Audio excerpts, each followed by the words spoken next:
Hello, everybody. Welcome to the third of our reading evenings with Vine Leaves Press. I'm Ros Morris, and with me are two other authors, Howard Lovy and Heather Marshall. We're all part of Vine Leaves Press, and if you've been to the other events in this series, you already know about us. But if you haven't, Vine Leaves Press is an international publisher with award-winning authors from all around the globe. It's also the home of the International Voices in Creative Nonfiction competition, where we look for undiscovered writing to bring to the world. And some of the authors you'll hear this evening are on the judging panel.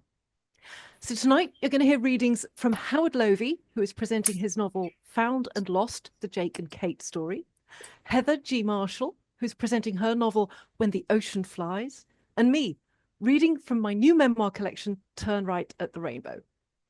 So it's Monday, the 17th of February, 2025, as we record this, and you can order two of these books right away from the Vine Leaves Press store, and the other one will be available shortly.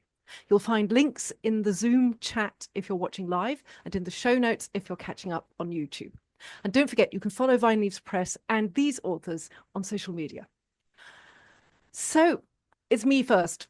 My name is Ros Morris. I write literary fiction with big stories, memoirs of humorous unadventures, and books about writing craft. In a past life, I was a ghostwriter for some of publishing's biggest names. I'm also an editor and a book coach. I've taught writing masterclasses for The Guardian in London and around Europe. One of my novels was longlisted for the World Fantasy Award. My latest was a finalist in the Eric Hoffer Grand Prize. I'm editor-in-chief at the Alliance of Independent Authors. I'm one of the judges in the International Voices in Creative Nonfiction Award, and I was one of the judges in the 2023 Amazon Kindle Storyteller Award. And you can find me at rosmorris.org. So tonight I'm reading from my new memoir, which is a follow-up to my light-hearted collection of travel tales, which is called Not Quite Lost, Travels Without a Sense of Direction. And the new book is called Turn Right at the Rainbow, a diary of house hunting, happenstance, and home. In case you're thinking it all sounds quite airy-fairy with rainbows, the rainbow is actually a place. It's a pub in the Sussex countryside. The story is my husband and I were traveling, and Google Maps told us to turn right at the rainbow. And at the time we were house hunting, and our quest for our new home was involving us in many stories and escapades and encounters with liars, and cheats, and various dramas that had nothing to do with us, but nevertheless were profoundly affecting our destiny. So it's a book about home and the meaning of home and the complete haphazardness that brings home to us, which is actually quite a miracle. What? And it's also about what happens to us because we are in that place and not somewhere else.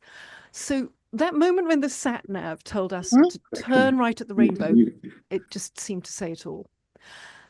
In this excerpt I'm going to read, I'm thinking back to the last time I was house hunting, which was rather a long time ago. I realised there's only one other time I have house hunted on the open market. I was 21 years old, finishing my English literature degree in London, moving out of college halls. I was going to find a place to share with my boyfriend, who was still a student. My mother was dismayed. She believed my degree in literature was no use for real life. She assumed I would move back up north to the family orbit to train in something sensible, to settle there forever after. Law had been suggested. I'd been allowed to study English in London as a brief, fanciful madness.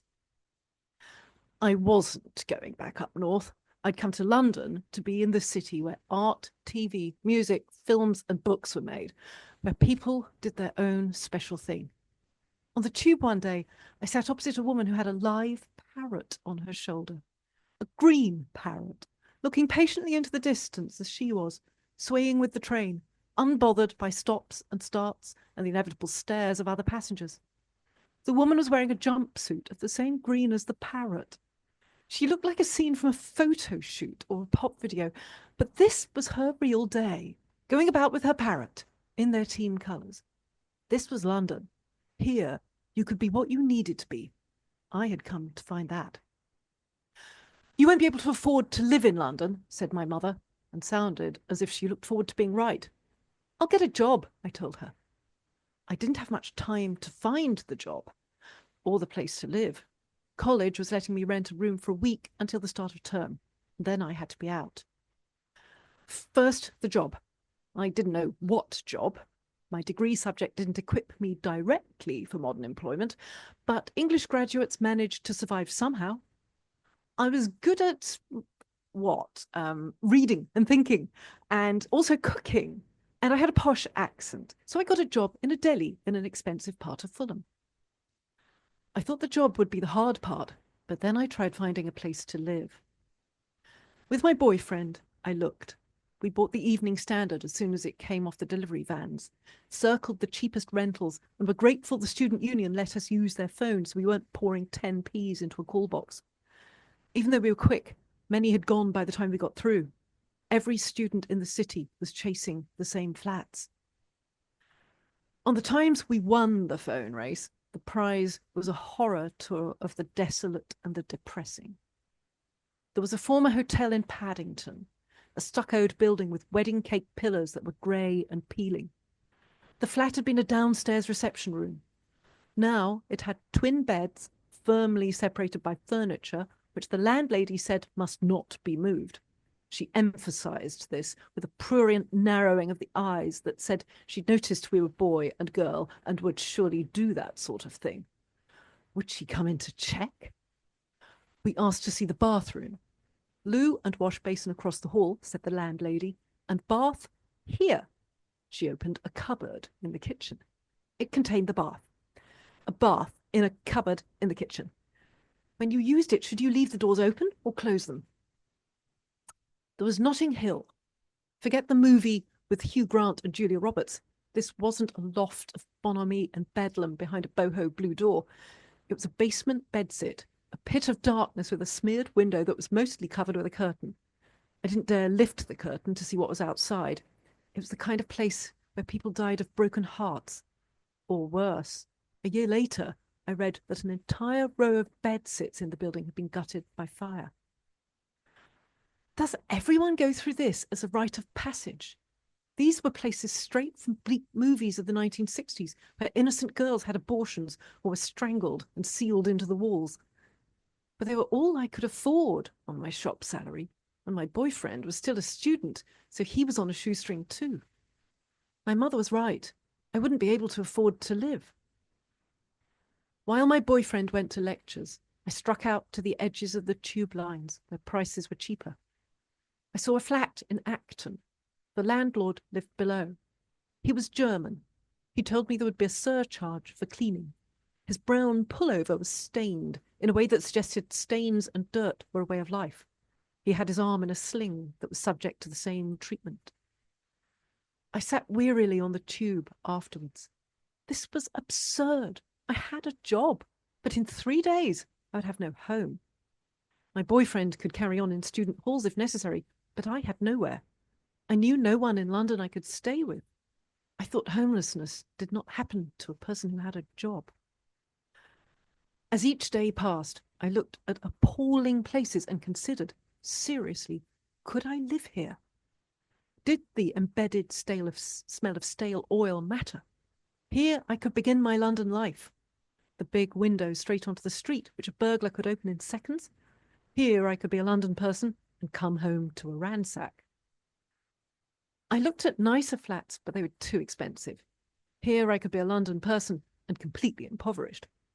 I dreamed of a place that was clean and sane, that didn't have a bath in a cupboard or the cooker next to the bed.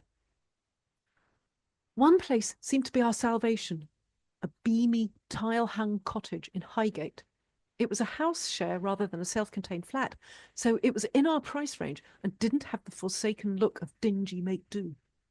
We'd have a bedroom and we would use the kitchen and bathroom alongside the owners.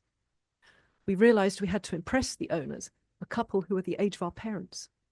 They told us they liked us, especially our zeal for cooking, our polite accents, and our appreciation of their argot. What a relief! We could afford it, and the house wasn't frightening. Or was it? The couple had a cat called Liebling, who shot away at missile speed when the man tried to pick her up. The woman wore a tight black dress and gave my boyfriend several smouldering looks, which was creepy. Remember, she was the same age as our mothers. We were running out of time, and we seemed to have a chance here. But that terrified cat, running away in case a hand reached for him, seemed a warning to heed the uncomfortable vibes of the place. Here I could be a London person and persecuted in ways I couldn't yet guess. I asked an estate agent in the area for advice. He said, "We don't handle student rentals because they are too cheap." He and I had different definitions of cheap. "Try Fenella Box Tree up the road," he said. "I warn you, she's..." He couldn't find a suitable word to describe Fenella Box Tree. Fenella Box Tree had a tiny shop the size of a caravan, completely walled in by filing cabinets. Every time she spoke, it sounded like a scolding, as if her insides were a churning furnace of fury. She peered in a folder and brought out a card. "I have a room in this flat in West Hampstead," she said, in a tone that said, "You don't deserve it." West Hampstead would be a dream. It was close to my old campus, where I'd most like to be. Then I saw the address. "That one's gone," I said. "I phoned when it was in the Standard 2 days ago." "The owner told you that because she didn't like you," snapped Fenella Box Tree, and picked up the phone. After a bit of chat, Fenella put the phone down. "Go and see the room now, but don't be surprised if the landlady doesn't like you." Walking to the flat, I thought back to the call a couple of days before. It seemed blameless. "Hello, is the flat share? Sorry, it's taken. Okay, thank you." Hard to see how I offended them. The landlady in West Hampstead was friendly, and so was the room. It was in an elegant mansion flat.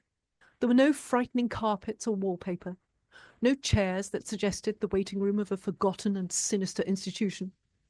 My call a few days ago had been taken by the departing lodger while the landlady was out, and she mistakenly thought that the room had gone. I thought of how many flat hunters she must have sent away. I wouldn't have been the only call. I wouldn't have been the first. All those people would have grabbed the room if she'd said yes, or the landlady had come home and answered the phone herself, but the landlady didn't, and the lodger said no, time after time, all afternoon. The room sat unclaimed in Fenella Box Tree's emporium of inexplicable rage until I arrived. I settled in the mansion flat with my boyfriend. I worked in the Fulham deli and scoured the Guardian job ads for a way into creative London. I wrote applications for magazines, book publishers, any job that required care with words. Everyone was after those jobs. I tried an employment agency. "I want to work in the arts," I said. "You don't stand a chance," said the agent, "because you're working in a shop, so that's your CV." She also marked me down for the other ends meet jobs I'd done as a student. Chambermaid, kitchen porter. In her mind, that's all I was good for. "Have you done sweeping?" she said, ready to type that into my record. I refused to answer. In the shop in Fulham, my soul shriveled every time a customer looked at me as merely a dispenser of sandwiches and change. But then, in the local paper, among the ads for cat sitters and church fetes, my landlady spotted this. "Proofreaders wanted. No experience necessary." I started the following Monday. It was a tiny publishing company that couldn't afford an ad in the national press. They weren't put off by the jobs I'd done to survive. The job was minimum wage, proofing a 5-volume directory of degree courses. It was monotonous. Hundreds of pages of lists, all soporifically similar, but that didn't matter. I was making a book, an actual book that a person would take off a shelf and read and use. I thrived there, got a proper editorial job, and learned all the bookish trades.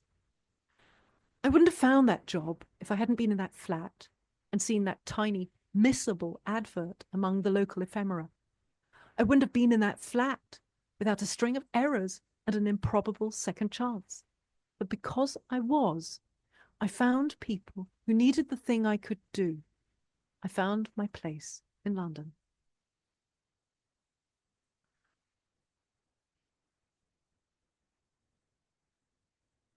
Oh, thank you. I can see applause going on. Thank you, Joan.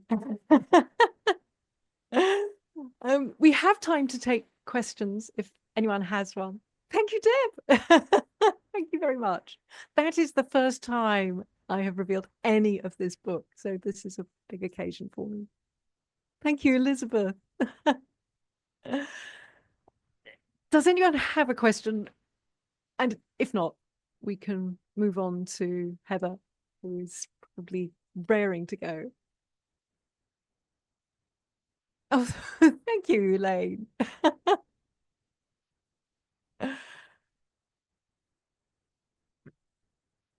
Oh, thank you, Eva. This is lovely. Look, we should get on. Oh, how much of my life does the memoir cover? Thank you, Elizabeth. It's little bits all over the place. From my very earliest memories, childhood home, to the here and now. It's just this idea of home, what it is, what comes about because of it, the people that I know because of it, the things I've decided to do in my life, and all sorts of essays like that, just stories that arise from places I've happened to be, and underlying it all is this idea that it all seems to come about partly by chance, and yet it makes you. And I find that rather magical. And we're all made by these places that we come to, first of all, by luck, really. Um, Deb has asked where we can get it. It's going to be available in autumn. But if you keep in touch with Vine Leaves Press or follow me on social media or Vine Leaves Press on social media, you'll hear as soon as it's orderable. So I've been trying to hand over to Heather. Heather, are you ready? I'm ready. Okay, let me introduce you. So Heather G. Marshall is our next reader. Heather's an author, speaker, workshop facilitator, and coach. Her short fiction has been published in a variety of journals, including Black Middens, New Writing Scotland, and Quarried, which is an anthology of the best of 3 decades of pine mountain sand and gravel. Heather's TED talk, Letting Go of Expectations, is about her adoption and reunion with her birth parents. And her writing explores the power and strength of women, particularly older women, the wisdom of the natural environment, and living soulfully. And tonight, Heather will be reading from her second novel, When the Ocean Flies. Over to you, Heather. Thanks, Roz. Thanks for a lovely reading. That was delightful. Um, when I saw what you were reading, I thought, what a lovely sort of connection between our books. Mine is a novel, it's fiction. Um, but it's about a sort of a search for home in terms of sort of in a different way than yours, more in terms of place and personal identity. But I like the link of sort of searching for home and how place influences us. So I think that's nice for us to read back to back. I do want to say a quick thanks to Vine Leaves Press, which is just, I just feel so lucky and privileged that I've managed to find Vine Leaves Press and connect with the people at the press, both the people who run the press and the other authors. It's just a wonderful group of people to be connected with. And thanks to everybody who's put a lot of work into bringing these reading nights together. It's really lovely to be part of them. I am going to be reading, as Roz said, from When the Ocean Flies, which is my second novel. It's a novel that's centered around adoption and reunion, that's exploring the sort of the quest for identity, how love heals and how adoption ripples through the generations. The surface of the story is that Alison, the protagonist, receives an email from a stranger saying that her biological father, with whom she's been in reunion for just a few years, has died suddenly. And she thinks she's going to go back to Scotland just for the funeral. She's living in the US and thinks she's going back to Scotland just for the funeral. And what happens instead once she goes back is that it sets her on a deeper journey for self-realization and to find her own sense of belonging and identity. It's told in 3 strands. One is a past tense omniscient, one is the present tense, moving from the news of the funeral forward, and one's a series of letters from her biological grandmother. And so what I'm going to read tonight is the very, very beginning of the book, little epigraph paragraph, and then the very first page. And then I'm going to read one of the letters which Alison finds along this journey that she's on. The beginning of her story is buried. Pieces of it dot the landscape like a body severed and scattered. One shard in the basement of the House of Records in Edinburgh, another beneath the tidewaters that swayed her mother to and fro, and the last on the island where it all began, held only by her grandmother, whom she has never met. Decades have passed now, and these pieces have fossilized, years of detritus accumulated over them. Still they are there, buried, silent, waiting until something in her bones, in her soft marrow, calls her home. 1967. Bright light, cold air, the nurse tightening the swaddling, hurrying down the hall, away from the still anesthetized mother, the newborn thrashing her head side to side, instinctively seeking sustenance, the familiar heartbeat, the vibrations of the known voice. These did not arrive. Days and nights passed. At length, a foster mother carried her out and away. The beat of this woman's heart was different, wrong. The child did not know where the first heartbeat went, only that she was desperate for it.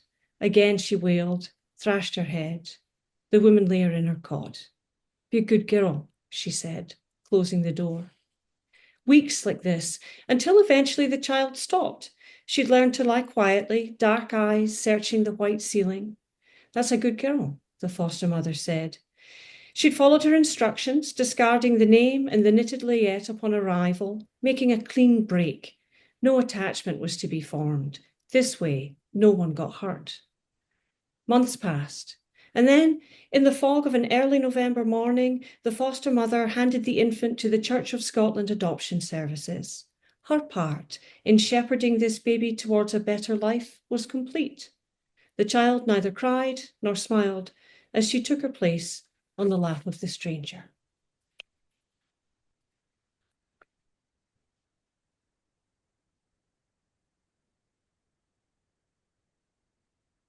Happy birthday, dearest Jane.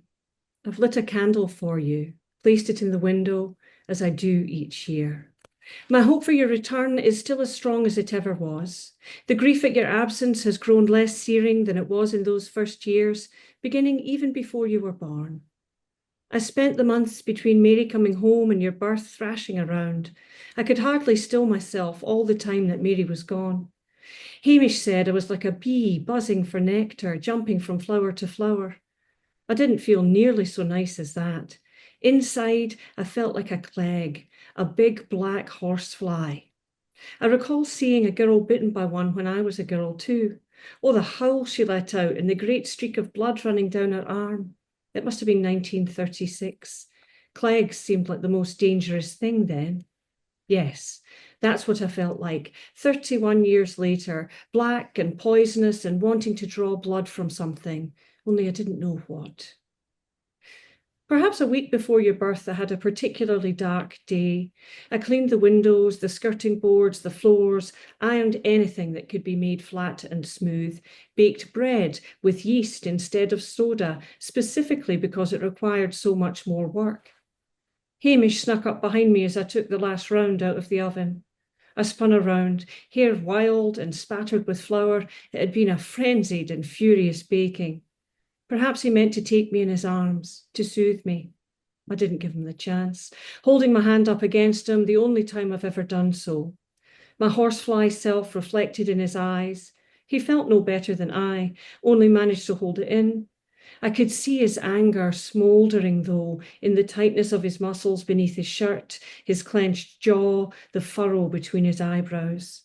I feared that if we stayed in the house together just then, I would say something harmful, blame him when I knew it wasn't his fault. His hand on my back felt like a branding stick. My heat, his heat, the heat of the kitchen, we were a furnace, baking in our own rage and fear and powerlessness. "I'll just take some air before tea," I said. I couldn't meet his eye as I passed. I didn't brush his cheek or his lips with mine, the only time I left the house without doing so. I did not sit to put my walking shoes on, barely noticed the pile of wood and rubble he'd stacked in the back, as though preparing for an uncharacteristic bonfire. Away from the village, around the curve of the south end of the island I marched. The water lapping at my side seemed too kind. I refused to be soothed so easily. I turned inland and up, skirting the edges of the fields of the Ross's farm. I wanted my feet on the ground and my face in the sky. These could be trusted. I held my pace across the top and down the other side, not thinking until I arrived at the far end of the village. I realised then that I still wore my apron covered in flour. I might have gone through the village like that, looking like a mad woman. It wouldn't have been the first time there had been whispers to that effect. Worse than that would have been someone asking after Mary. Perhaps I shouldn't have cared. Perhaps I should have marched right through like haughty Mrs. McInnes. I couldn't bring myself to. Mary would be coming back. Perhaps, I dared to hope, with you. I clung to the faint hope that there was still time to make things right. I didn't want anyone else's whispers falling on either of you. Like a fox, I slunk through the alleyways and the lanes behind the village, sniffing the air for danger along the way. When the drift of smoke reached me in the middle of the village, I looked to the hill, perhaps an early Beltane fire, a celebration of fertility I might have joined in previous years. As I drew closer, I realised it was from our house. I began to run then, fearing that I'd forgotten to turn off the oven. Out onto the street I ran, never mind the wild hair and dirty apron. The house came into view, solid as ever. The pile of rubble I'd dismissed came back. Hamish. What else was he planning to burn?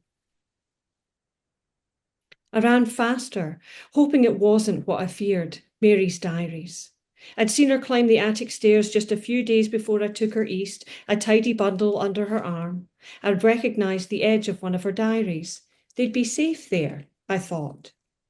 Hamish brought them down not long after she left, having happened upon them when he was looking for something else. Leave them, I said. She'll want them when she's ready. I thought he'd put them back. I didn't check.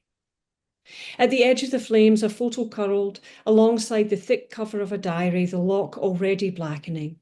I bent, pulled the curled edge of the diary from the flames. Of course, all the pages within had already been consumed. On my haunches, there at the corner of the garden, I felt the tears begin to rise at last, the sorrow and fear bursting from me like a stream held underground too long, held since Mary came home in December, she and James hand in hand down the garden path. Hamish? I wanted to accuse him, to say, how could you? How could you rob your own daughter of her words, her story? But as he made his way from the other side of the fire to stand beside me, I already knew how. It's done. It's for the best, he said. The way is cleared now. She can't dwell in it. She can move on. We can't just pretend it didn't happen, I said, my voice high and desperate. We have to reconcile with it. That's what I've just done, Hamish said. This is how I've reconciled. He thrust his spade in the ground as though marking a boundary. For him, the rage and powerlessness had built up and up until the only way he could stop it was to incinerate it all. I could see he'd done it out of love and desperation. But squelching the story only makes it come out in other ways. Something has to rise from the ashes. I wept then, crouching by the fire, as though my tears could douse it. I thought my tears were for Mary or for myself, and some were, but it was you I truly wept for, you who would come home, come seeking your story in a month or in decades. He'd burned your very beginnings. He didn't know that you can't simply burn the bits of the story that hurt. You can't pretend. The whole tale must be told if it's to be understood. If it's denied, it will return in another form, again and again until its voice is heard. That afternoon by the fire, I felt the beginnings of this understanding within me and began to realise that it didn't just apply to you and me and Mary. It's lived and grown within me all this time, and as you now know, has compelled me to write this. Thank you. That was So, lovely. oh, It was. thank you. I keep thinking back to those opening scenes where those opening lines where you had the baby carried up the passageway and the heartbeat of the mother. Oh, that was so beautifully done. Thank you very much. I think we have time that I can take one question if anybody has a Yes, we question. do. So if anyone has a question, if you can pop it into the chat, I will answer it. And if not, then we will move on to Howard's reading. I think somebody's raising their hand, but I can't make it. Ah, You can feel free to unmute yourself if you have a question. Okay. so that was the mother, the child's grandfather. So I should have maybe said that at the beginning. So the burning is it's the grandfather of the child who's going to be given who is given for adoption, that's doing the burning. So those are her maternal grandparents in that scene. Does that answer the question? I really like the detail of the grandmother finding busy things to do because making bread with yeast would take a bit longer. She just needed to keep busy. Those lovely little details that showed how the people were feeling. Thank you, Ross. I appreciate it. Yes. Yeah, making bread with yeast can be an energy expending task. Mm. Yeah. So this is her sort of during this time period where their daughter, the mother, has gone off to the mother and what they called mother and baby homes. And she's still hoping that her daughter will change her mind and keep the baby. And that, as we know from the beginning, is not what happens. And again, how the child just seems to get quieter and quieter. It just sinks under a blanket of, well, I better just hide. Yeah. Yes, Yeah. it's just lovely. Well, thanks, everybody. And I think it's time to pass over to Howard now. Yeah. Okay, let me introduce Howard. And where's my... Oh, here we are. Howard Lovy is a veteran journalist, editor, and author with 40 years of experience doing all that. He's covered everything from science and technology to Jewish issues. His work has appeared in Publishers Weekly, Long Reads, the Jerusalem Post, and quite a few more places. He's a former executive editor at the literary site Forward Reviews. He hosts a podcast for the Alliance of Independent Authors, and tonight he'll be reading from his first work of fiction, Found and Lost, the Jake Cait Story. Over to you, Howard. Thank you very much. I'm also the Zoom host, so I'm going to stop doing that, and everybody who's in is in. And I'm not going to really explain much about the background of this because it kind of explains itself. But Found and Lost, the Jake Cait story, takes place in basically two timelines, excuse me, 1985 and 2025. And the protagonists, Jake and Kate, knew each other when they were teenagers, and there was a 40-year gap, and now they're having a reunion 40 years later, and with all the baggage that comes with. And I'll let the rest of the story explain itself. Hey, asshole. What? Jake heard what the woman said, but he needed some time to recover. Not from the name calling, he'd been called worse, but from what he saw before him. She was in her mid to late 20s, and her red hair and freckled face reminded him of Kate, but with the maturity that only time could bring. She exuded a fierce confidence that left him reeling, and she was saying something. "The fuck away from my mother," she said, pointing a finger at his chest. Huh? You fucking heard me, loser. Stay the fuck away from my mother. Now, Jake had long imagined a reunion with Kate, but was momentarily flustered by her doppelganger swearing like a sailor and pointing up at him accusingly. At first, all he could do was stammer. What? You see, I'm looking for, that is, I'm... Then he paused, closed his eyes, waited a few beats, and tried again. Well, first of all, nice to meet you. And by my mother, I'm assuming you're speaking of Katie. To tell you the truth, I haven't seen your mother at all in 40 years, and I did not know she had a daughter. What's your name? Jake waited for an answer. She hoped that the pause in conversation might tone down her anger a notch, and this woman was clearly upset. Erin, she said. Hello, Erin. Look, have you seen your mother at all? We're supposed to be rehearsing today. Yes, I've seen her today, and she's not coming to rehearsal. You can go back to wherever you came from. We told her it was a bad idea to come here in the first place, and she agreed. By here, Erin meant Interlochen Center for the Arts in Michigan. They were at Kresge Auditorium, a covered outdoor concert venue that had hosted Jake and Cait concerts 40 years earlier.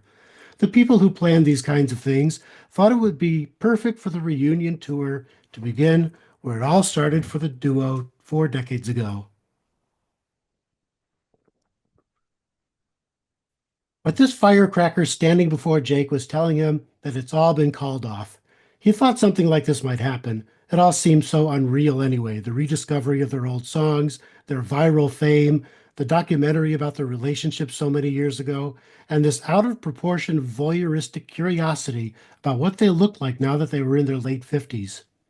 Boy, you haven't aged well at all, Erin continued, her voice cold and steady. You were a cute boy 100 years ago, but my mom wouldn't give your ancient wrinkled ass a second look now. I don't know what you want from my mother anyway, but I can tell you right now you're not welcome here. Not in my life, not in hers, and certainly not my dad's. Why am I not welcome? Jake asked. Look, Jake. Erin overly emphasized the K sound at the end of his name in a kind of mocking tone. Until a few days ago, I never knew you existed. I heard the songs, even liked a few of them, but I had no idea that you and my mother sang them like 90 years ago.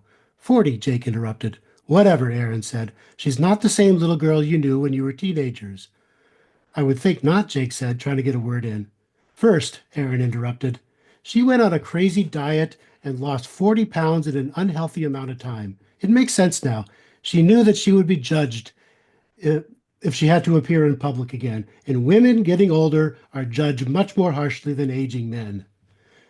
Then, when Mom told us that she was actually the Cait from Jake and Cait, she started crying miserably. I don't know what you did to her, she wouldn't say, but it doesn't matter to me. It's too big of a disruption in her life, in my dad's life, in all our lives. Just go the fuck away, leave us alone. I want my mom back. Jake paused and thought for a moment, sizing Erin up. Erin, you look to be in your late 20s, and so you're not a little child anymore. You're an adult, but you're talking like a kid. You have to think of your mother as an adult, too. I will go away only if I hear it from Katie. Jake turned around and left Erin standing there, mouth open, near the Kresge Auditorium stage. Erin mouthed a fuck you, coupled with a rude hand gesture to Jake's back, and went to look for her mom and dad. She thought of everything that had happened in the past week. She shook her head in wonder and frustration. Before her mother's announcement, the whole Jake and Cait phenomenon happened at the edge of her awareness. She had heard of the sudden explosion ever since Love Moves On went viral as the background song to videos on social media, then TV commercials, then streaming series and movies. Nobody could escape that simple tune featuring two teenage voices, a guitar, and a violin. Erin thought the song was juvenile, but she also understood that that was the point. There was an innocence about it, yet also a foreboding, as if the young couple was unaware of the complexity of life beyond their own small world. Then other Jake and Cait songs were unearthed, and that's when the mania truly started. There was something about them that nobody could quite define, but everybody wanted to hear more and more of their songs. Maybe these simple, direct, naive tunes calling out from a different time was a refreshing break from overly produced auto-tuned voices. Perhaps it was the raw, unfiltered authenticity of their music that made it so enthralling. Then there was the way they vanished, leaving behind only unanswered questions. A documentary maker finally found out what happened. Jake and Cait had been a team for only 6 months, gained a cult following, had signed with a major record label, and were on the verge of a big album release before some mysterious event tore them apart. Then, only a week ago, when Erin was visiting her parents in Rock Island, Illinois, her mother revealed the whole story to her husband and daughter. All that came out from Erin was, Wait, what? You're the Cait from Jake and Cait? Yes, said her mom. I'm that Cait. Erin still could not believe. Her mom, A housewife who played violin now and then for church and community orchestras was Katie Doyle from Jake and Cait. Fucking Jake and Cait. Jesus fucking Christ. Erin, perhaps for the first time in her life, studied her mom's face closely and tried to imagine the 19-year-old girl she used to be. And she saw it. Now she could see it. In Kate's green eyes, she saw more than her mom. Erin could see a past that had nothing to do with her. She could imagine her beautiful teenage mom with red hair, freckles, and shining innocent eyes, singing and playing her violin as if nothing else existed and the future was yet to be written. The whole family was in kind of a daze, but Cait pushed forward and agreed to at least a reunion rehearsal at Interlaken to see if the couple could still play decent music together. Erin and her dad insisted that they come along as a family, so they drove the 6 hours from Rock Island, Illinois to Interlaken, Michigan. Jake wandered around the Interlaken campus, almost every inch of which was filled with memories of his time with Cait. He aimlessly kicked stones, tossing sticks as he walked, inhaling the scent of pine and wood chips that sent him time traveling to the happiest period of his life. Pathetic, he thought. That was it? You peaked at 18?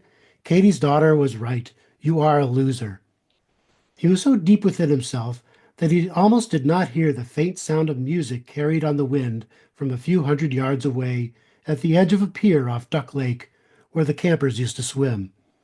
As he approached, he caught a glimpse of a figure playing the violin, with a mass of bright red hair that bounced in time with the music.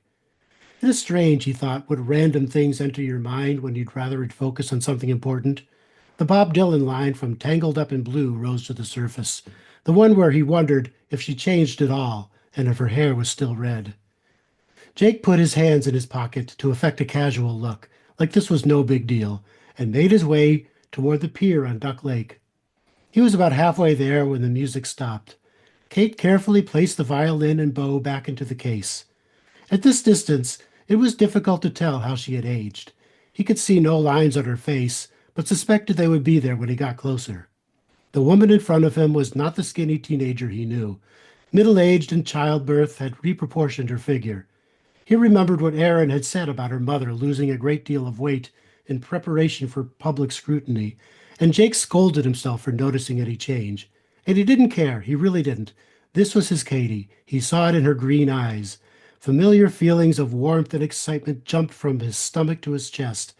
The first time he felt them all those years ago, when he stumbled over Cait on the beach, they were such a shock to his system he almost threw up on her. Now these sensations were like old friends. Jake started walking again, but Cait held up her hand in a motion for him to stop. Shit, Jake thought. Erin was right. She doesn't want to see me. Don't come any closer, Cait said. Not until... I can name that tune, Jake asked. Yes, she said, trying to hold back a smile. Shostakovich Symphony No. 5 in D minor, Jake said. You made me listen to one of the Interlaken orchestras rehearse it.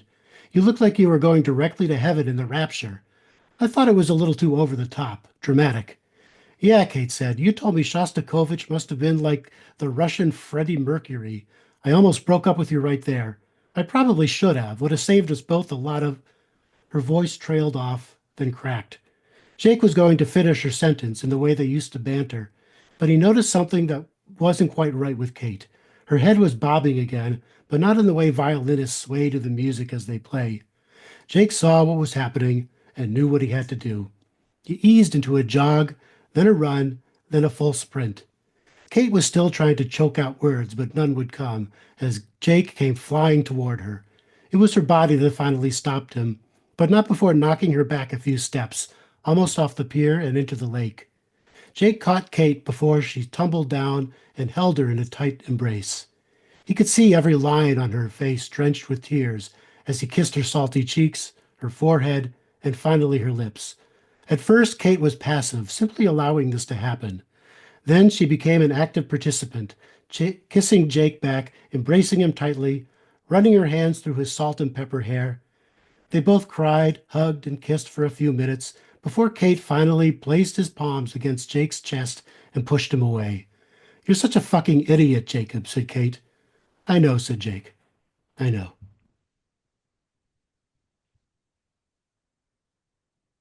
And that's that. Thank you, Howard. I've seen the title pop up countless times. It's nice to hear a little piece of it at last. And Oh, very thank you. interesting ideas of the time passing and the especially the teenage daughter thinking, was it, wait a minute, this is before me. And I Right, really like that exactly. observation. Old people had lives before. Yeah, Exactly. that's so true, isn't it? And then for it to be something that the rest of the world really responded to, that's profoundly embarrassing actually for the daughter. No, nicely done. Thank you. Do you have any questions in the chat?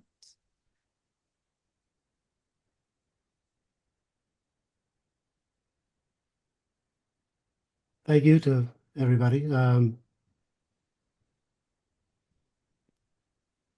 People are complimenting, including Sharon Singer, who actually provided a blurb for the book. So thank you very much. Oh, I saw Sharon pop up. Yes, I saw half of her comment. It was truncated. We've been asked how we each got introduced to Vine Leaves Press. Howard, do you want to go first? Sure. Yeah. Well, as you know, I work a great deal for the Alliance of Independent Authors, and I had this story that I've been kicking around for a little while. I finally did it. It was a complete uh, departure for me. I usually write nonfiction about, world affairs, but I decided to take a break and took a chance and did this. And I didn't think any publisher would be interested in it, so I approached Jessica, who runs Vine Leaves Press, and I asked her if she would design my cover because she's a great cover designer. And she said, "Well, let's take a look at it, and maybe we'll want to publish it." And lo and behold, they chose it, and the rest is history. Heather, what's your story? My story is that I was looking for a publisher and I knew somebody who, Scott Gould, who had been published with Vine Leaves Oh, Press. Scott, yes. Yeah, and so I knew a couple of other people who'd been published in different places, and I just he was one of the people that I talked to about what their experience was um with the press, and he just spoke so highly of Vine Leaves Press that I then sort of set my sights there and submitted. I read a couple of other books. I'd read the books that he had published and was familiar with his writing, um, and then submitted. And as Howard said, the rest is history. Yeah, so very lucky to find them and that they said yes to my work. Yes. I've known Jessica Bell, the publisher, since about 2012. So we just always seem to get on, and she finally adopted my books, and we've worked together ever since. So and we've done a number of things over the years together as well. So it's there were various um, events that we did together. So yeah, we go back quite a long way. But she's terrific. She's just got such energy and loves slightly different quirky books, and under her tutelage we all get to do the things that we really want to do. So I just yeah. noticed that a lot of members of my family have joined us late, so you missed my reading, guys. But Well, he I'll can go send again you. if you want. No, that's fine. I'll send them a recording. Yeah. Do we have any other questions for anyone? It's a bit hard to I can't actually see on here unless a little thing pops up and then it disappears really quickly. But but we'll always be available later on to answer things if people want to get in touch. I should mention really, that this is a fundraiser, so I'm putting the donate button on the chat right now. yes, you can find all these books, by the way, by following the links in the Zoom chat. Heather's novel, When the Ocean Flies, is available right now. Howard's Found and Lost, the Jake Cait Story, will be published in April 2025. And it can be ordered right now. And my memoir collection, Turn Right at the Rainbow, will be available in autumn 2025. But my first memoir collection is available right now. It's called Not Quite Lost, Travels Without a Sense of Direction. And that's another set of little kind of unadventures. The general direction is they're just quiet travel tales. So you can find us by searching for Vine Leaves Press. And if you're a writer of creative nonfiction, don't forget, we are interested to hear from you right now, because we're starting to collect entries for the next International Voices competition. So if you think that your style fits with ours, then come find out about the competition. You'll find it on the Vine Leaves Press website. If you'd like to support Vine Leaves Press, we have a donate button somewhere in the chat. Howard has been putting that up. And you can also find us and Vine Leaves Press on numerous social networks, and we put those up as well. Any last words from anybody? Heather, Howard? Just to thank It's been everybody great. again for coming.